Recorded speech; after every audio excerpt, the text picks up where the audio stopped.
Palavra da Verdade, com Hernandes Dias Lopes. Salmo 73. Abra sua Bíblia comigo, nesse Salmo de Asaf. Salmo 73.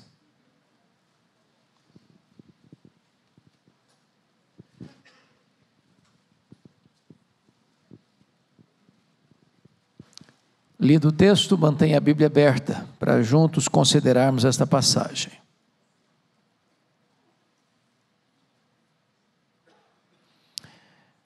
Está escrito o seguinte: com efeito, Deus é bom para com Israel, para com os de coração limpo. Quanto a mim, porém, quase me resvalaram os pés. Pouco faltou para que se desviassem os meus passos, pois eu invejava os arrogantes ao ver a prosperidade dos perversos.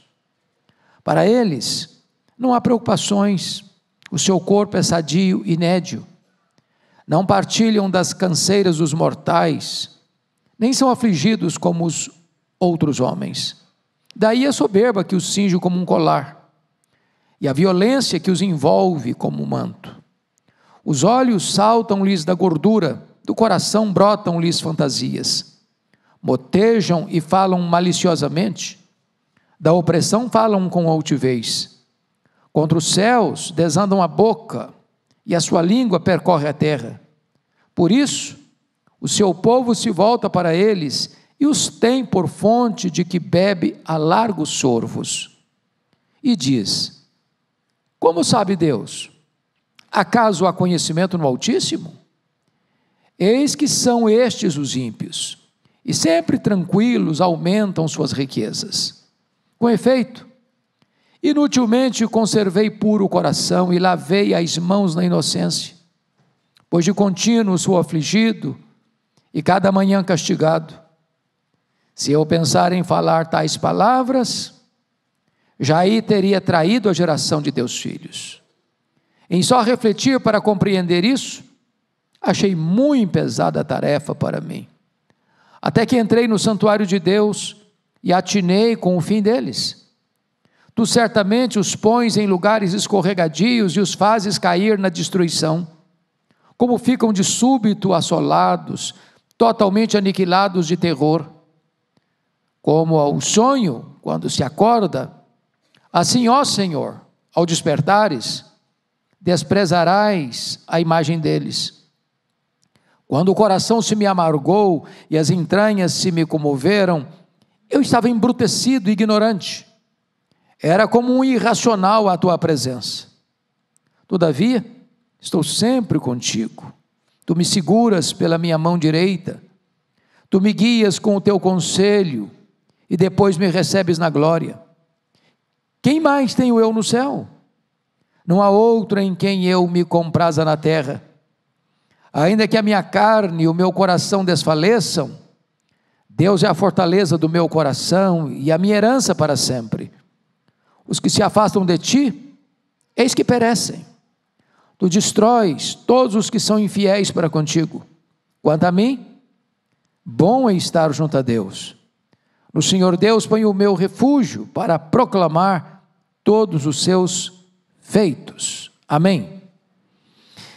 Meus irmãos, eu quero então tratar com vocês hoje sobre a diferença entre o crente e o ímpio. A diferença entre o crente e o ímpio. Vocês perceberam aí na leitura do texto, que lá no cabeçalho do texto está escrito livro 3. E essa é a divisão do saltério, né? O saltério, 150 poemas, escritos num período de 1000 anos aproximadamente, foram reunidos, organizados depois do cativeiro babilônico e agrupados em 5 livros, 1 ao 41, 42 ao 72, 73 ao 89, 90 ao 106 e 107 ao 150. Este salmo, Salmo 73, abre o terceiro livro. Nesse terceiro livro, a maioria dos salmos é de autoria de Asaf. E este é um salmo de Asaf, tratando de um dos assuntos mais recorrentes, mais intrigantes da Bíblia, que é o problema da prosperidade do ímpio, daquele que não conhece a Deus, daquele que zomba de Deus, daquele que não tem compromisso com os valores de Deus, e parece que a vida dele aqui, na breve jornada do berço à sepultura, é melhor, é mais tranquila, é mais leve, é mais próspera, do que a vida daquele que é piedoso, que anda com Deus.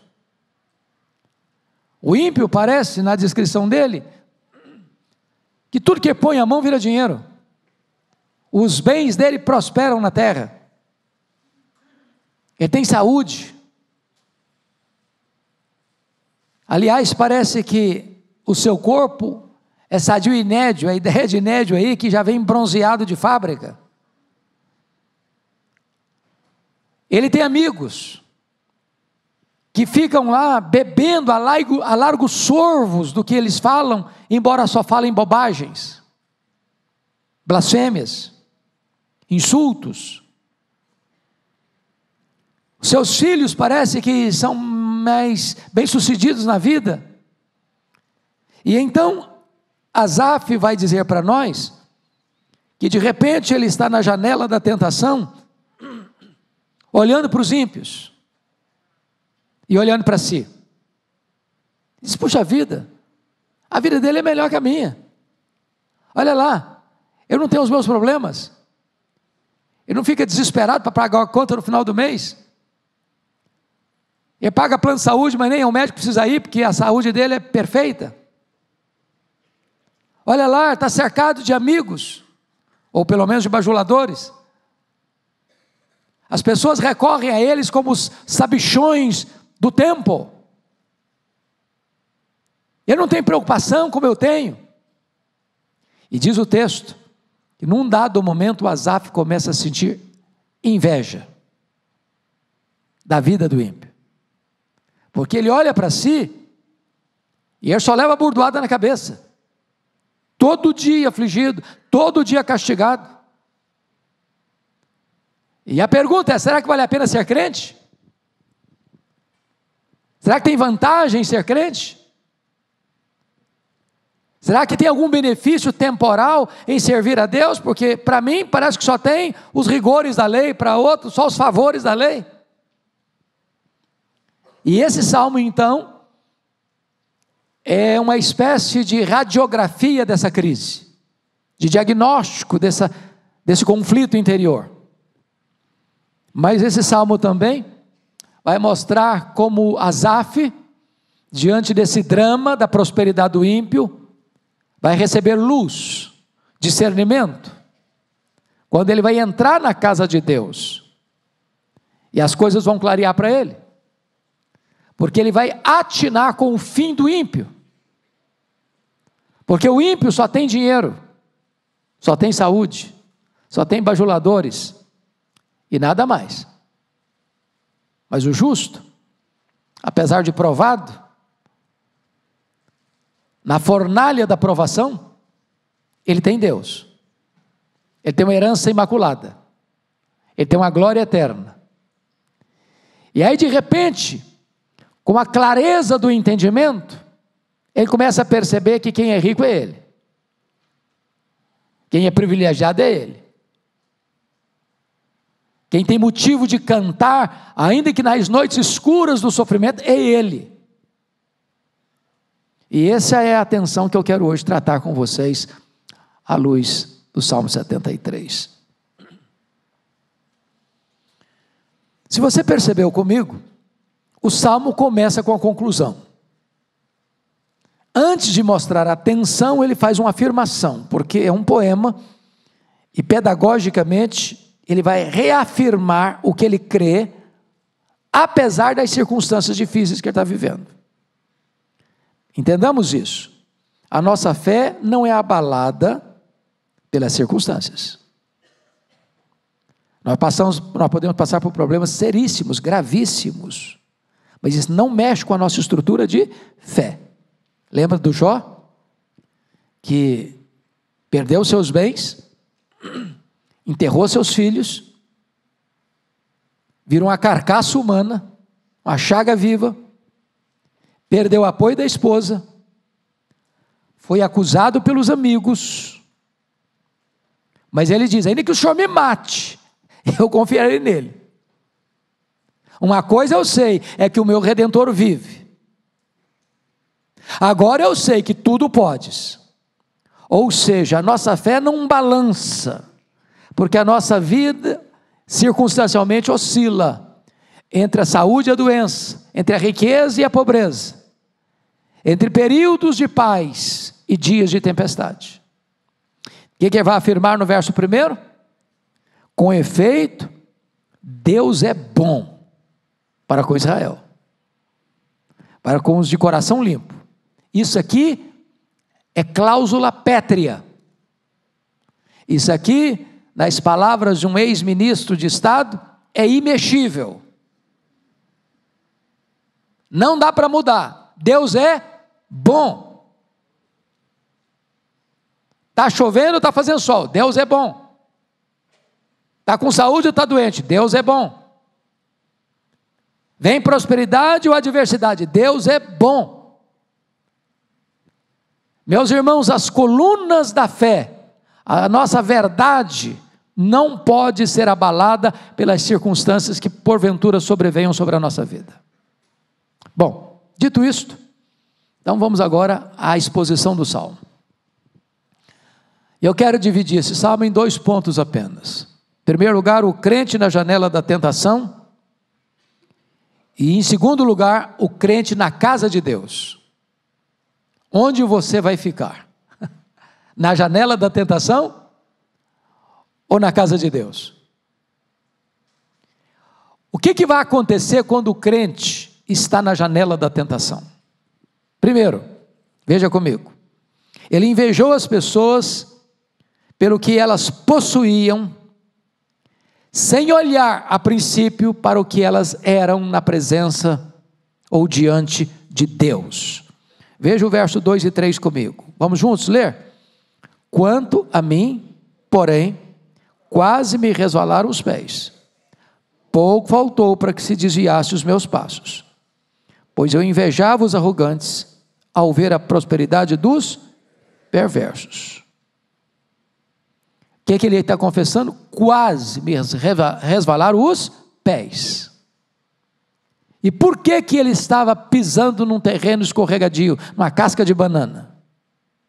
Ele responde: pois eu invejava os arrogantes ao ver a prosperidade dos perversos.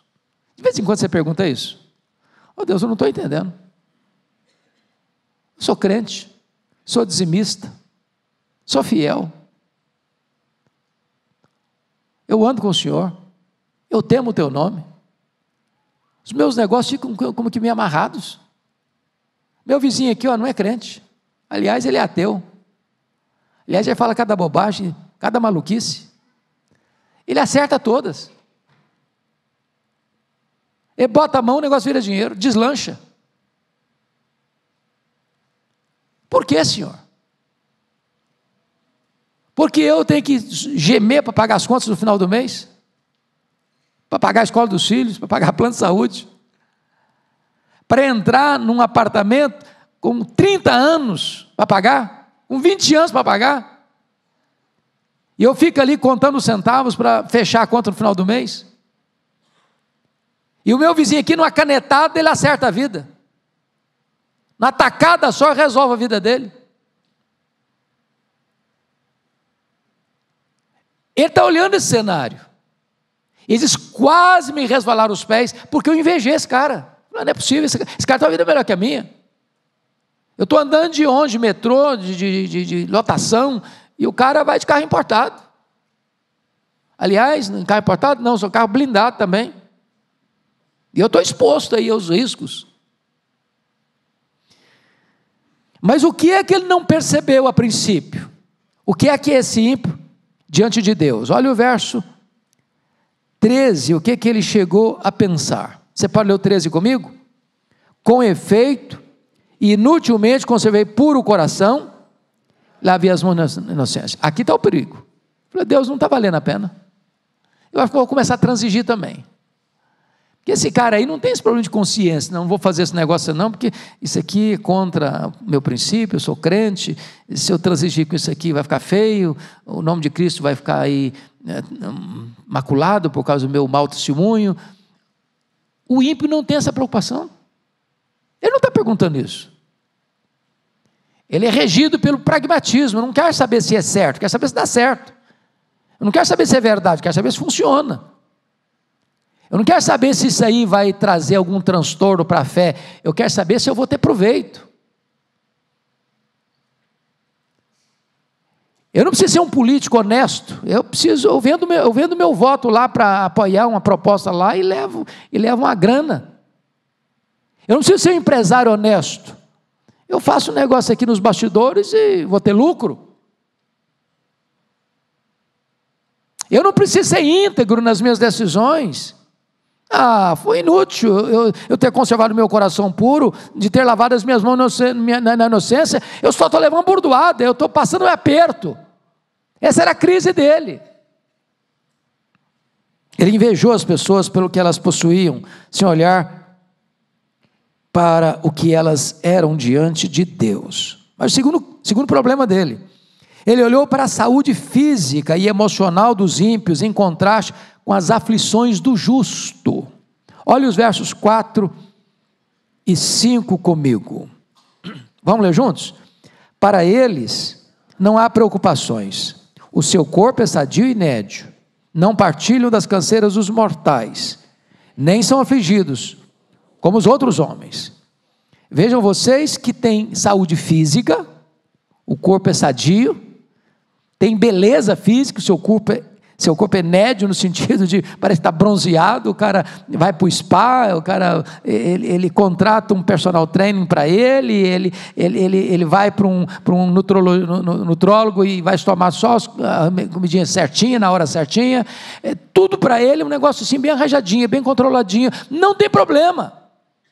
Mas mais do que isso, ele tem saúde emocional, não tem preocupação, ele não está preocupado se vai vencer a prestação. Aliás, nem prestação ele tem dinheiro entrando na conta dele. Não partilha das canseiras dos mortais. O cara pode acordar a hora que ele quiser, é para dormir à tarde, ele não tem que cumprir horário. E mais, não são afligidos como os outros homens. Não tem aperto não. Então ele está olhando essa cena toda e comparando com ele. Olha o versículo 14, olha o contraste aí. Pois de contínuo sou afligido e a cada manhã castigado. De contínuo, cada manhã. Parece que ele acorda com o pé esquerdo, ele bota o pé, é problema, hoje tem problema, amanhã tem mais problema, amanhã aí a tempestade aumenta um pouco mais. Falei, não dá. Então, a desigualdade aí. O ímpio está levando vantagem, está ganhando de goleada de mim. Eu acho que essa crise era só do Esaú, essa crise é nossa também. Vocês não têm essa crise, tem? Bom, terceiro lugar. Ele olhou para a carnalidade dos ímpios em contraste com a pureza dos justos. Olha aí o versículo 6 a 10. Vamos lá, vamos ler juntos. 6 a 10. Daí a soberba que os atinge como um colar, e a violência que os envolve como um manto.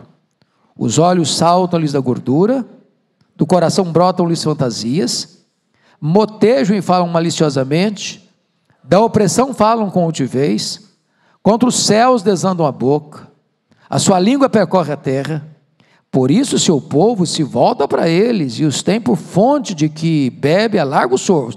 Quanto mais bobagem o cara falar, mais seguidor tem. Quanto mais loucura o cara fizer, mais admirador tem. Vejam vocês, soberba. Soberba é o pecado que mais Deus odeia. Foi o pecado que causou a queda dos anjos e a queda dos homens. Deus resiste ao soberbo, mas o cara é soberbo. O cara acha que ele é o tal.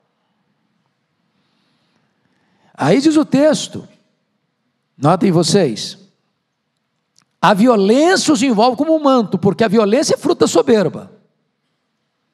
Ou seja, se eu sou soberbo, tudo tem que girar ao meu redor, tudo tem que fazer a minha vontade. Quem se colocar no meu caminho vai ter que sair, porque a minha vontade prevalece. Olha o verso 7, os olhos saltam-lhes da gordura, do coração brotam-lhes fantasias. Então veja bem que do coração brota fantasia, os olhos veem, os olhos querem, os olhos cobiçam, e os olhos desejam, tudo vem do coração, e o cara, como diz lá Salomão, não nega nada que os olhos olham, não nega nada que o coração deseja. Olha a língua deles, versículo 8, motejam, falam bobagem, falam maliciosamente, e mais, da opressão falam contivez, eles oprimem e sentem orgulho disso, eles tomam o que é do outro, e ainda acham que eles são os heróis. Mas mais do que isso, olha a blasfêmia no verso 9, contra os céus desandam a boca, e agora olha os fake news ou a maledicência, e a sua língua percorre a terra, fala mal de todo mundo. Qual o resultado disso? São rejeitados, não, são pichados como gente sem valor. Não, o contrário, olha o verso 10, por isso o seu povo se volta para eles e os tem por fonte de que bebe a largos soros. São os conselheiros, são consultados, são os que dão mentoria de como se vive, como se enriquece, como se é bem sucedido na vida. E aí, vejam vocês, qual é a postura dele, como é que ele está? Versículo 13 de novo, com efeito inutilmente conservei puro o coração e levei as mãos na inocência. Olha Deus, eu estou aqui crente, piedoso, levando uma vida santa e tal, eu evito erro, eu evito pecado, mas eu estou levando tinta, estou levando burdoada na cabeça, estou sendo afligido. Olha o contraste. O que ele sente? Inveja. O que aconteceu com ele? Quase resvalou os pés. Mas em quarto lugar, ele olhou para as blasfêmias dos ímpios em contraste com a língua santa dos justos. É isso que nós já estamos tratando aqui nos versos 8 e 9, de como ele usa a língua para falar mal dos outros e de Deus. E como é que ele está? Versículo 15.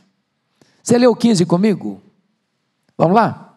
Se eu pensar em falar tais palavras, já aí teria traído a geração dos teus filhos. Olha uma coisa interessante. Tudo isso que ele registra aqui, ele não chegou a falar. Ele fez o quê? Ele pensou. Porque às vezes as batalhas da nossa alma, irmãos, estão lá dentro do nosso coração. A gente não fala, a gente sente. A gente rumina esse trem. E aqui vai fazer uma confissão. Se eu expusesse, se eu abrisse o meu coração, se eu falasse para as pessoas o que eu estou sentindo, a minha fala seria um laço para as outras pessoas. Porque de repente elas estão sentindo a mesma coisa, e aí nós vamos nos fortalecer para fazer a coisa errada. Você está sentindo isso? Rapaz, você acredita que eu estou sentindo a mesma coisa? Olha, eu acho que a gente deve fazer alguma coisa então, hein? Quem sabe a gente transige. Aí um vira conselheiro do outro, para o mal. Então você está pensando coisa ruim, fica para você, tá? Abre o coração não. Se é para coisa boa, abre o coração. Mas se é para sugerir o erro, guarde isso no seu coração, até Deus esclarecer você.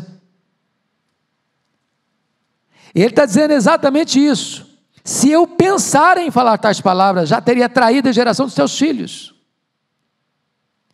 Palavra falada, irmãos, é como flecha lançada, não recolhe mais. Então cuidado com a sua língua, porque a Bíblia diz que a morte e a vida estão no poder da língua. Você pode dar vida, você pode matar, dependendo da maneira como você se comunica. Quinto lugar, ele olhou para a prosperidade dos ímpios em contraste com as provações do justo. Verso 12, olha comigo, leia comigo, 12.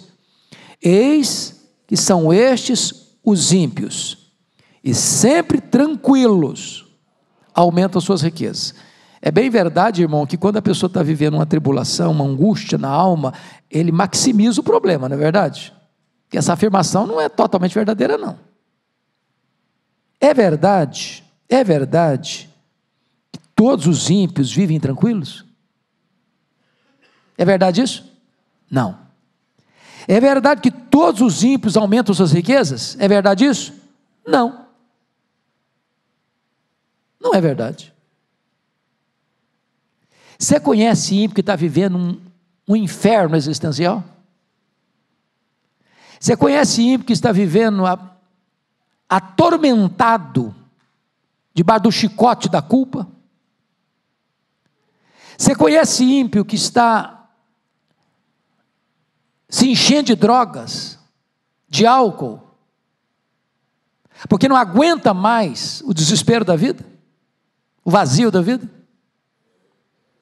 Você conhece ímpio que está pulando nos braços do abismo, do suicídio, porque não aguenta mais a vida? Você conhece ímpio que está vivendo uma magrela, porque nunca teve nada ou perdeu tudo que tinha? Então, quando a pessoa está vivendo uma tentação, ela corre o risco de maximizar o problema e de achar assim, todo mundo prosperando, só eu que não estou. Todo mundo não tem problema, só eu que tenho. E você achar que você é a vítima do universo, você achar que só você tem problema, só você está passando dificuldade, só você está passando provação, só você está com dificuldade para pagar as contas.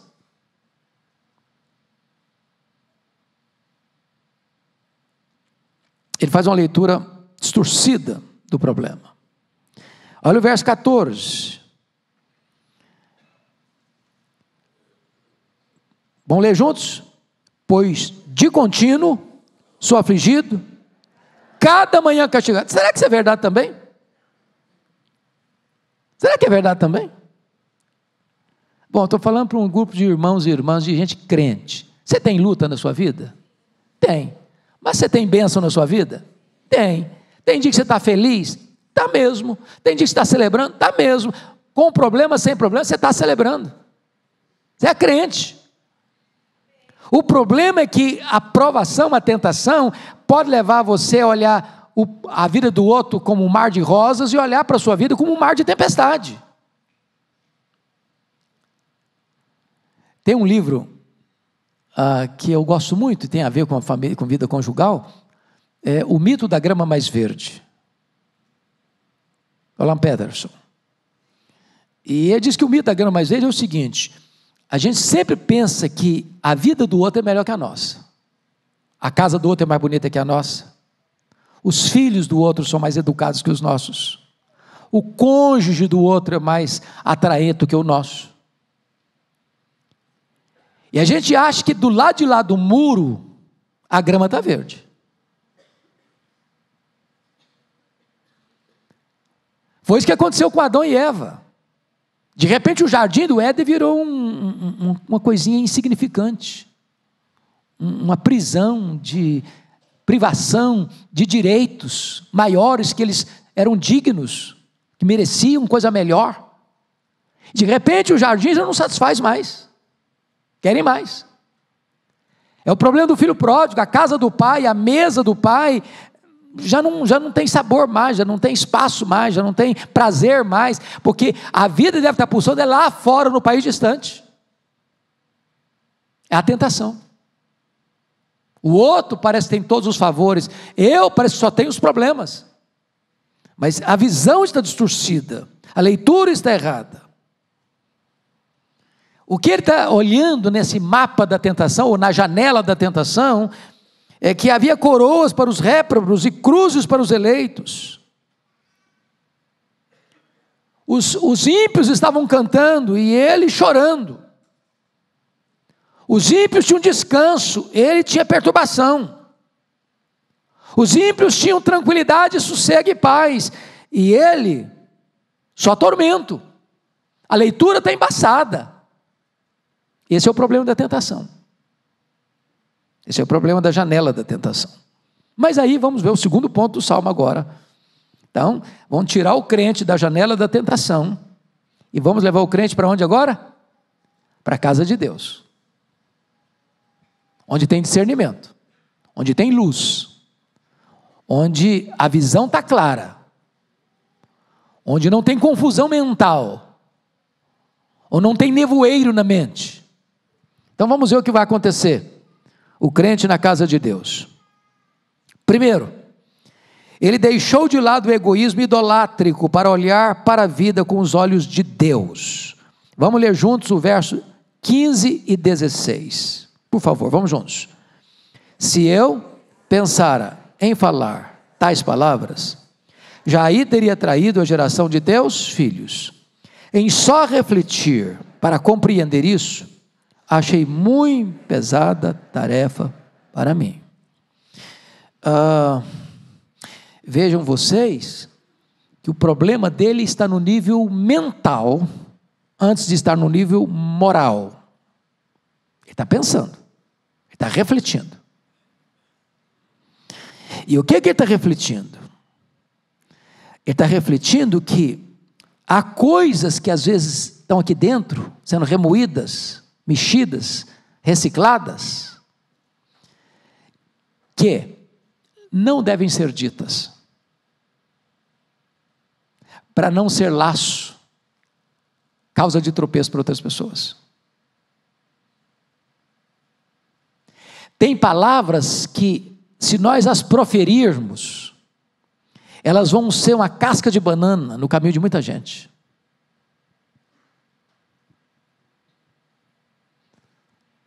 Repetindo o meu pastor Arival, vocês estão entendendo?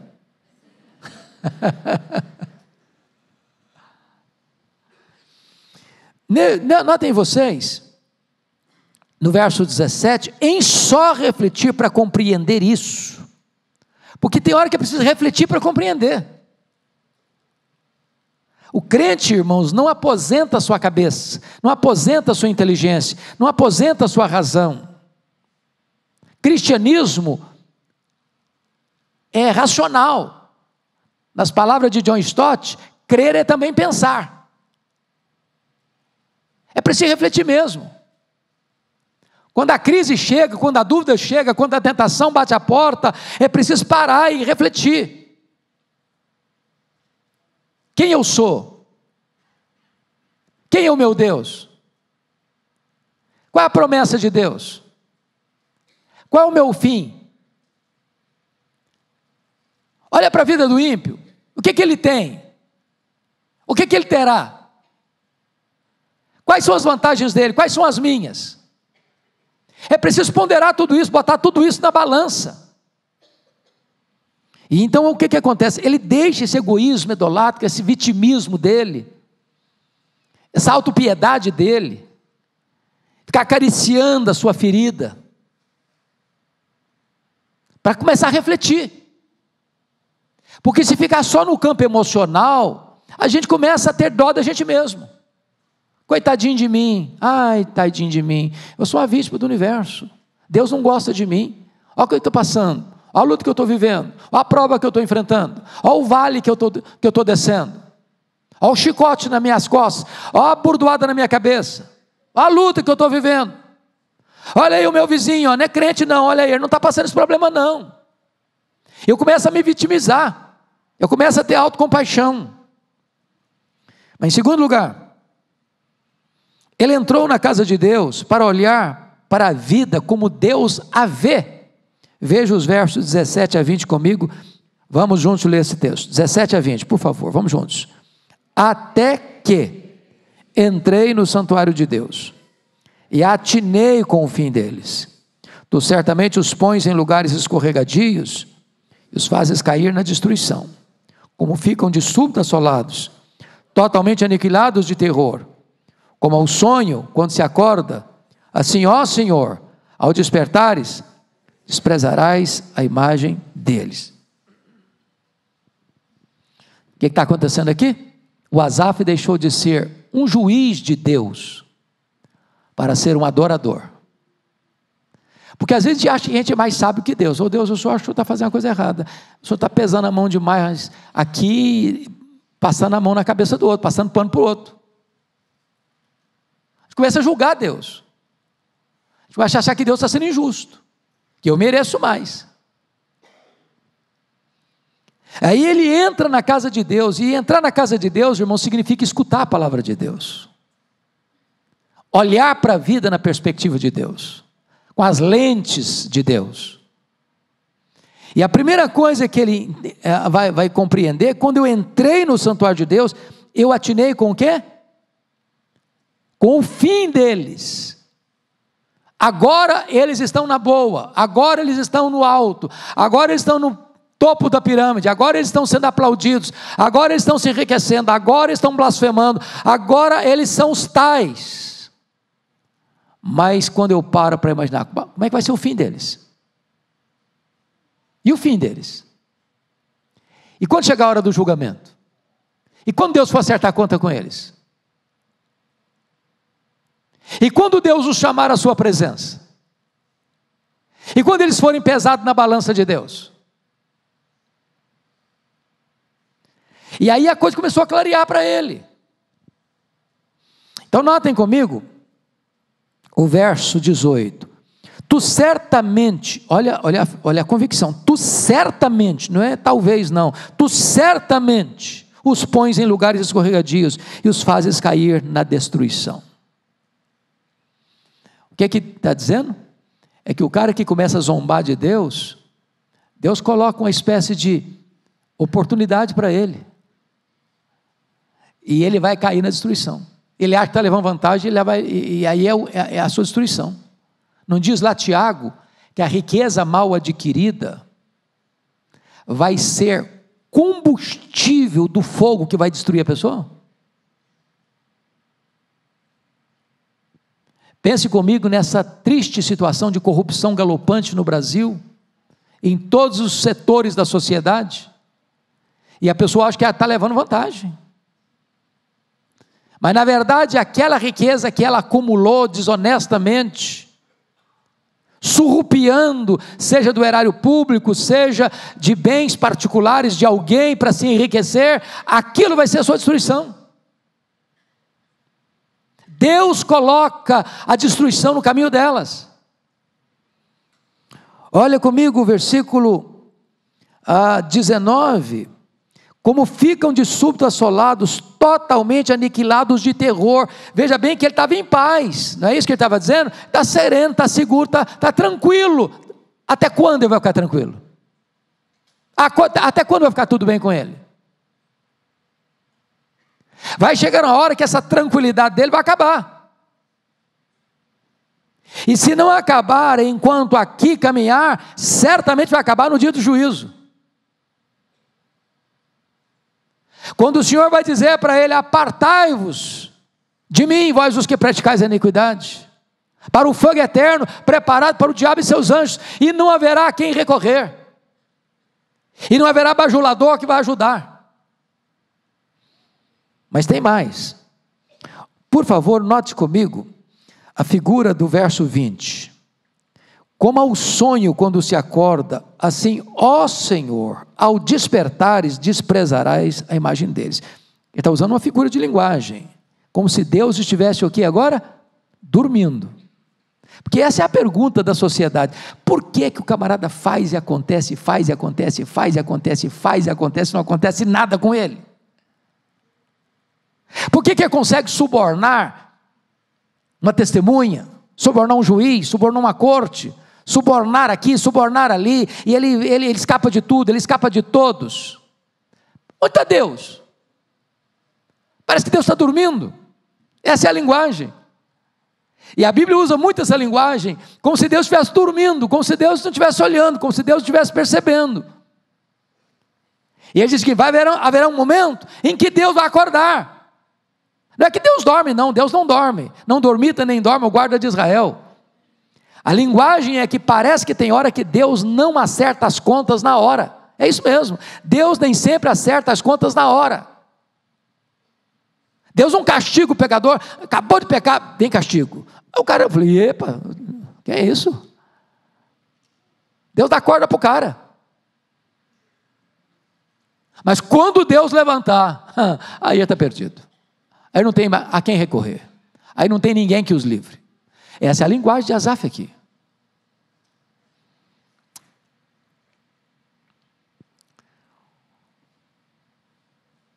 Terceiro lugar, ele olha para ele mesmo com honestidade. Agora ele vai fazer uma autoanálise. Até agora ele estava fazendo muito mais análise do outro do que dele mesmo. A análise que ele fazia dele mesmo era análise de autopiedade, coitadinho, comiseração, de vitimismo. Agora vamos ver a leitura honesta que ele faz dele mesmo, versos 21 e 22. Vamos juntos, todos nós, vamos juntos. Quando o coração se me amargou e as entranhas se me comoveram, eu estava embrutecido e ignorante, era como um irracional à tua presença. Vejam vocês, meus amados, que no verso 13 e 14, qual era o diagnóstico que ele tinha feito dele mesmo? Antes de entrar na casa de Deus. Com efeito, inutilmente conservei puro o coração, lavei as mãos na inocência, pois de contínuo sou afligido e a cada manhã castigado. Ou seja, ele se achava o quê? Uma vítima. Deus estava sendo injusto com ele. Agora que ele entrou na casa de Deus, e agora que as coisas clarearam para ele, o que ele achou dele mesmo? Estava sendo um asnático. Estava agindo como um asno, como um animal irracional. Eu não estava entendendo as coisas.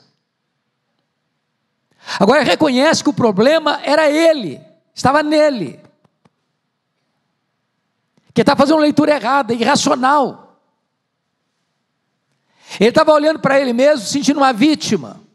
Ele estava olhando para o ímpio e dizendo, esse cara é o cara.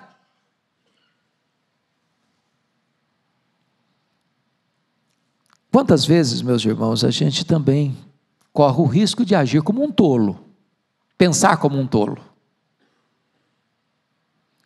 E a gente precisa da luz da palavra de Deus, para ter clareza, para ter discernimento. Para chegar e dizer, meu Deus, o que eu estava pensando, o que eu quase cheguei a falar, o caminho que eu quase escorreguei e caí, eu estava agindo como um doido, como um desprovido de entendimento, de inteligência, de racionalidade. Eu estava embrutecido. Mas agora vem o último ponto. É que ele abriu os olhos da fé para entender o que é a graça de Deus em sua vida, nos versos 23 a 26. Vamos juntos então, por gentileza. 23 a 26. Todavia, estou sempre contigo. Tu me seguras pela minha mão direita. Tu me guias com o teu conselho. Depois me recebes na glória. Quem mais tenho eu no céu? Não há outro em quem eu me compraza na terra. Ainda que a minha carne e o meu coração desfaleçam, Deus é a fortaleza do meu coração e a minha herança para sempre. Eu destaco 4 coisas da graça de Deus aqui. Primeiro, Asaf descobriu a graça salvadora de Deus. Preste atenção no verso 23, que tem aí uma conjunção adversativa. Todavia, estou sempre contigo. Estar na presença de Deus, ter comunhão com Deus, conhecer a Deus, é a própria essência da salvação, é a própria essência da vida eterna. Pode ter certeza disso, Deus está sempre com você. Ele não abandona você. Ele não rejeita você. Ele não desampara você. Ele é o Deus da sua salvação. Seja você um homem rico, seja você um homem pobre, seja você uma mulher próspera, seja você uma mulher que está passando uma luta financeira, seja você uma pessoa que tem uma saúde extraordinária, seja você uma pessoa que está enferma, seja você uma pessoa que está vivendo um momento de grande bonança ou um momento de grande provação, Deus está com você. Segundo, Asaf descobriu a graça restringente de Deus. No verso 23 ele vai dizer o seguinte: tu me seguras pela minha mão direita. Eu acho isso maravilhoso, irmãos. Sabe por quê? Deus usa a sua mão destra, a mão do poder, a mão da força, a mão do governo, para segurar você. Sabe o que significa isso? Sabe por que ele não caiu? Quase me resvalaram os pés, mas não resvalaram. Quem o segurou para não resvalar? Deus. A Bíblia diz que Deus conhece a nossa estrutura e sabe que somos pó. Ou seja, nem você, nem eu conseguimos ficar de pé, escorados no bordão da autoconfiança. Ou Deus segura a nossa mão, ou nós perecemos, ou nós caímos. Há um hino que eu gosto muito, mas infelizmente a teologia não é tão boa. Eu aprendi esse cântico, Tarsa, lá na minha adolescência, na minha conversão. Segura na mão de Deus. Mas a ideia não é boa, porque quando eu seguro, eu sou muito fraquinho. A tentação de eu largar é grande. É igual o Pedro, né? Jesus disse para Pedro: vem, Pedro, ao meu encontro sobre as águas. E o Pedro pulou do barco, começou a andar. De repente ele olhou para a fúria do vento e começou a naufragar. Ele largou a mão. Eu sou fraco demais, você também. Mas quando Deus segura a nossa mão, Ele não larga nunca. É a mão direita de Deus que pega você, que segura você, que guarda você, que protege você, que mantém você de pé diante dos grandes perigos e tentações da vida. A gente chama isso de graça restringente de Deus. Mas em terceiro lugar, Asaf descobriu a graça sustentadora de Deus. Olha o verso 24, por gentileza. Tu me guias com o teu conselho, e depois me recebes na glória. Então veja bem, tem o durante e tem o final. Tu me guias com o teu conselho eterno.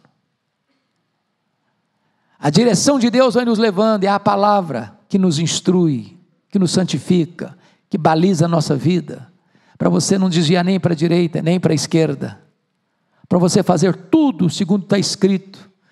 E então você que medita na palavra de dia e de noite, a sua vida vai ser como uma árvore plantada junto às correntes das águas, que no devido tempo vai dar o seu fruto, cuja folhagem não murche, tudo quanto ele faz será bem sucedido. Você está sendo guiado pelo quê? Pelo conselho de Deus, pela palavra de Deus, pelos princípios de Deus.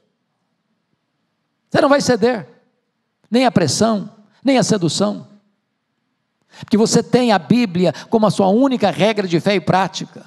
Isso é o conselho de Deus. Irmãos, isso é tão importante hoje, porque a sociedade hoje está querendo impor sua nova visão, sua nova cosmovisão.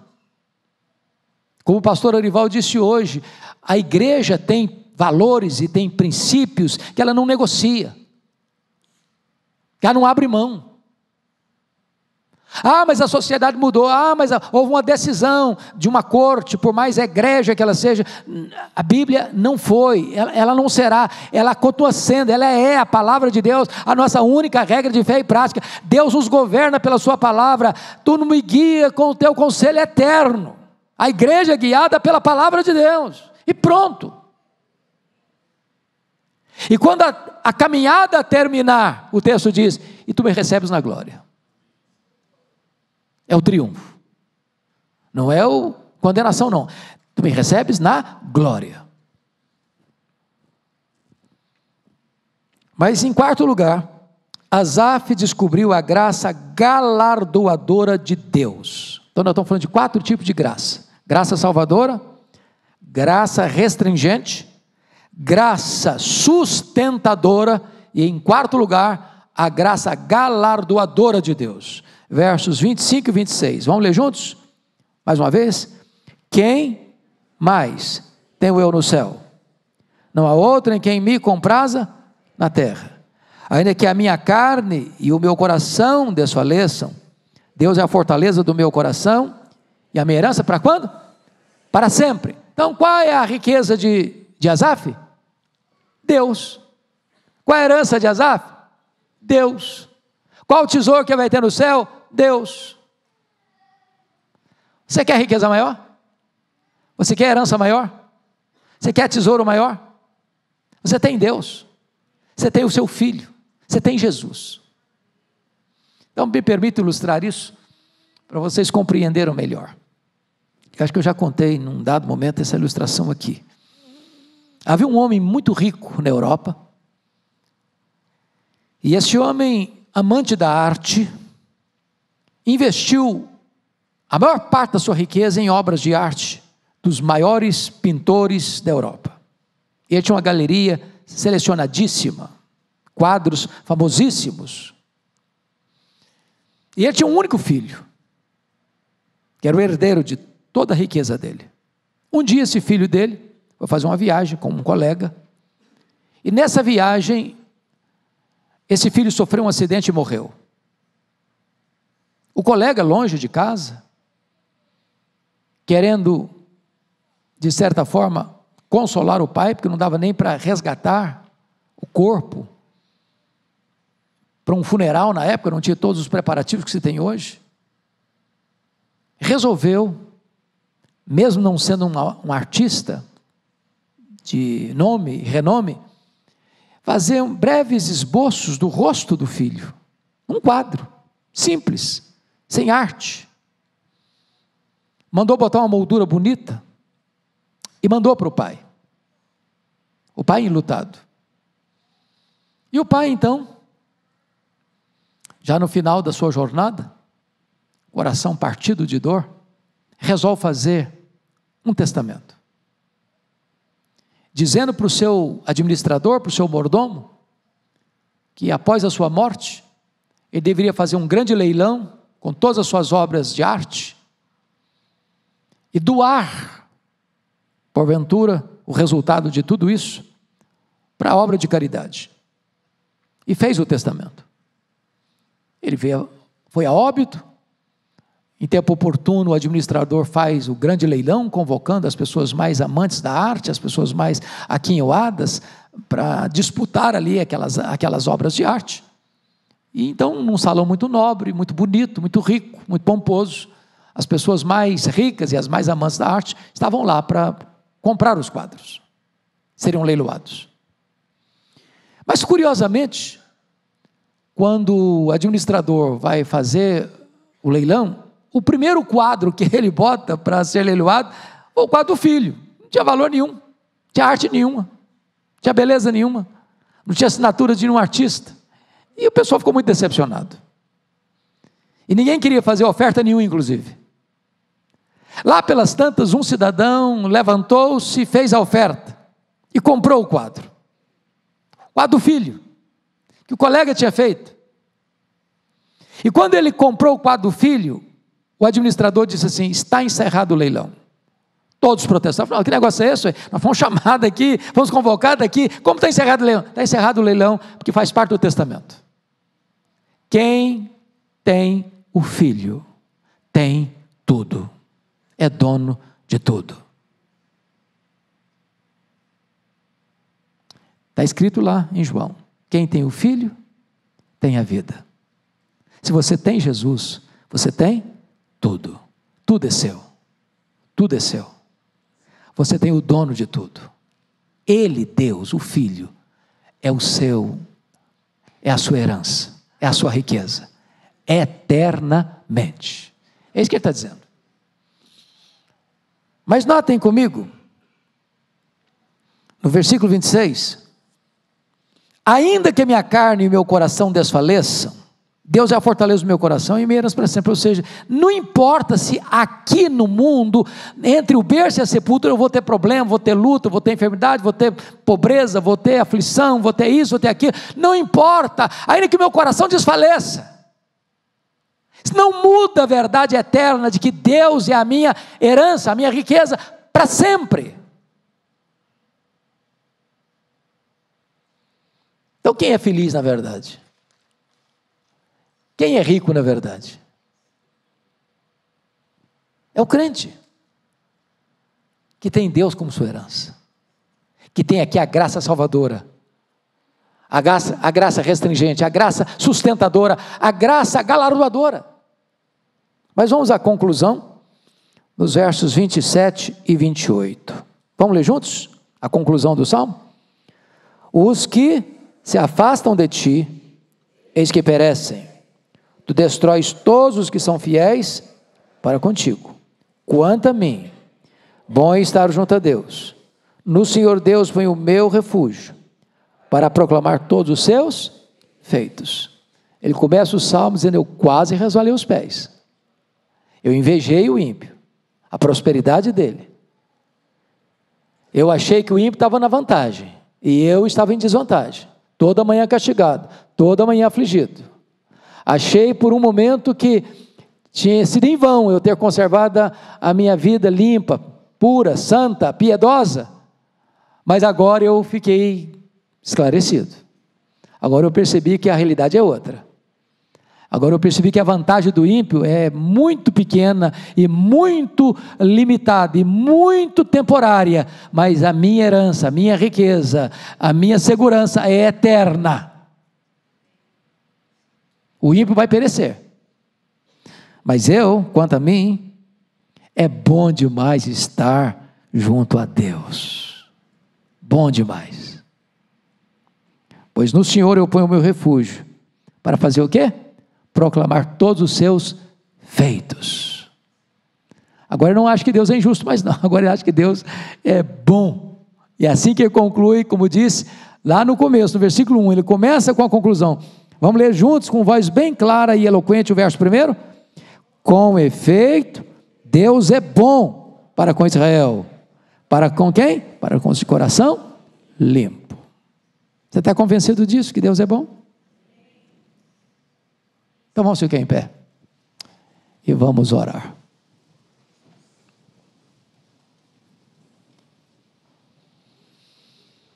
Está passando luta na vida?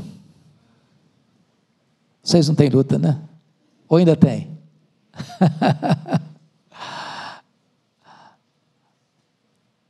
Mas Deus é bom. E a herança que você tem é eterna. E a herança que você tem, nenhum ouro da terra pode comprar. E você a recebeu de graça. Você foi alvo da graça de Deus. A graça salvadora. A graça restringente que segura você. A graça abençoadora, galardoadora. Senhor, nós te agradecemos pela tua palavra. Porque ela faz um diagnóstico do nosso coração. Ela abre as nossas entranhas e expõe os dilemas que enfrentamos na janela da tentação. Ao mesmo tempo, a tua palavra nos leva para a tua casa, onde tem luz, onde tem razão, onde tem entendimento, onde tem compreensão, onde as coisas ficam colocadas no seu devido lugar. E então chegamos à conclusão que as provas que passamos aqui, os sofrimentos do tempo presente, não são para comparar com as glórias por vir a serem reveladas em nós. E então nós compreendemos que o sofrimento do tempo presente é nada diante da glória que teremos contigo para sempre, onde tu hás de enxugar dos nossos olhos toda lágrima, onde não vai ter mais dor, nem luto, nem pranto, porque as primeiras coisas terão passado. Porque a tua palavra nos diz que aqui tu nos guias com teu conselho eterno, mas então tu nos receberás na glória, onde estaremos para sempre contigo. Glória ao teu nome por esta convicção e por essa segurança. Pedimos-te, Deus, que tu consoles o coração do teu povo aqui reunido, de todos quantos acompanham esta ministração da tua palavra, para que sejamos fortalecidos na fé e nos alegremos em ti, proclamando os teus feitos e gritando com todas as forças da nossa alma: com efeito, o Senhor é bom, o Senhor é bom, o Senhor é bom. Louvado seja o teu nome, em nome de Jesus. Amém.